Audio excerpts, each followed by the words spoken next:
तब मैं शायद 20 साल की थी। एक दिन रात भर में नींद नहीं आ रही थी तो मैं यूं ही बैठ के फ़ोन स्क्रॉल कर रही थी तो अचानक एक नोटिफिकेशन आया। चेक किया तो एक स्क्रीनशॉट दिखा।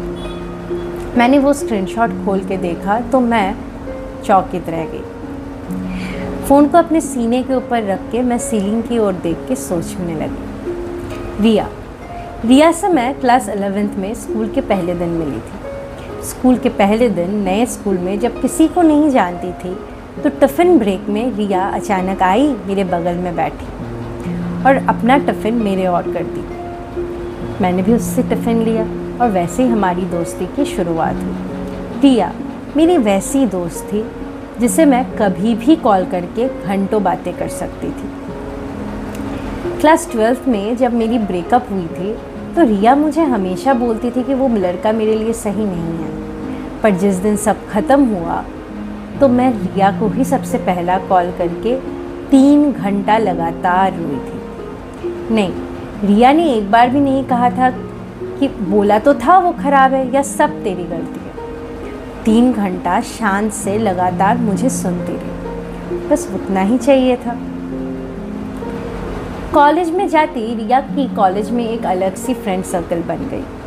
उस फ्रेंड सर्कल में मैं बहुत ज़्यादा घुल मिल नहीं पाती थी, बस वेवलेंथ नहीं मैच होता था। बट मैंने कभी वो चीज़ रिया को नहीं बताई थी।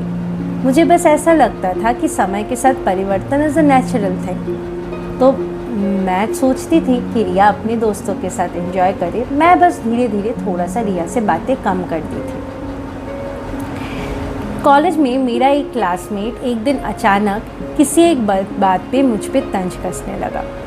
नहीं, डायरेक्टली तो मुझे कुछ नहीं बोला, बट जो बोला गया था वो वहाँ उपस्थित सबको समझ आया था और सब मेरे पे हंसने लगे।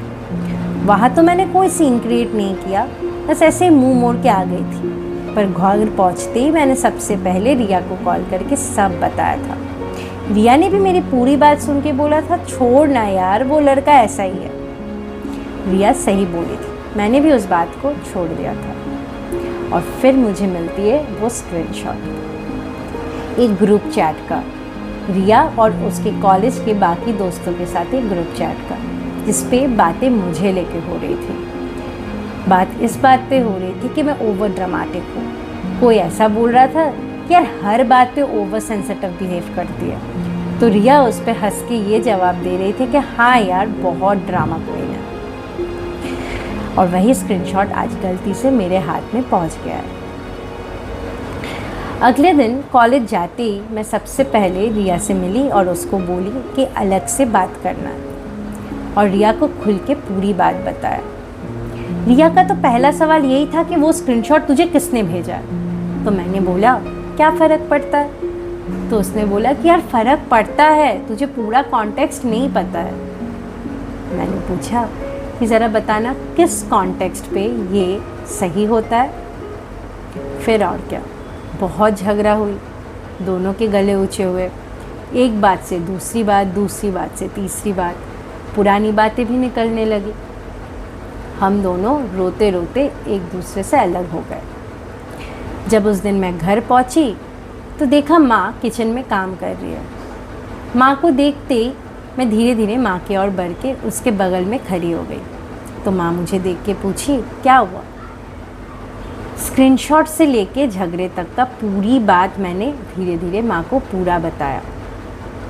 मेरी पूरी बात सुन के माँ ये नहीं बोली कि किसकी गलती है कि क्या है, बस कुछ देर शांत रही और अचानक बोली कि बेटा समय के साथ लोग बदलते हैं, वो लोगों की फितरत होती है, पर जिसने तुम्हारा भरोसा तोड़ा है उस इंसान पे अब दोबारा भरोसा करना नहीं चाहिए।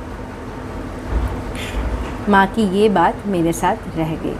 माँ ने ये भी बोला था कि समय के साथ बदलना जैसे लोगों की फितरत होती है, तो उनके साथ अच्छी यादें तुम याद रखो और जो बुरी बातें हैं वो एक ज़िंदगी की सबक मान के छोड़ दो। मैंने भी वो बात पकड़ ली। रिया से आगे मेरी बातचीत बिल्कुल कम हो गई। कभी रास्ते में दिख जाती थी तो दूर से हंस के हम दोनों अलग हो जाते थे।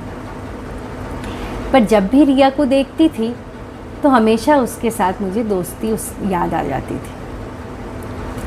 पर जब बुरा लगता था तो माँ की वही कुछ बातें सोच के मैं खुद को शांत कर लेती थी। दोस्तों, आप सबके लिए भी ये बात बोलूँगी कि कभी जो आपका भरोसा तोड़े उस पर दोबारा भरोसा नहीं करना चाहिए। कुछ दोस्त होते हैं जो ज़िंदगी भर का साथ निभाते हैं और कुछ दोस्त होते हैं जो वक्त के साथ आते हैं और चले भी जाते हैं।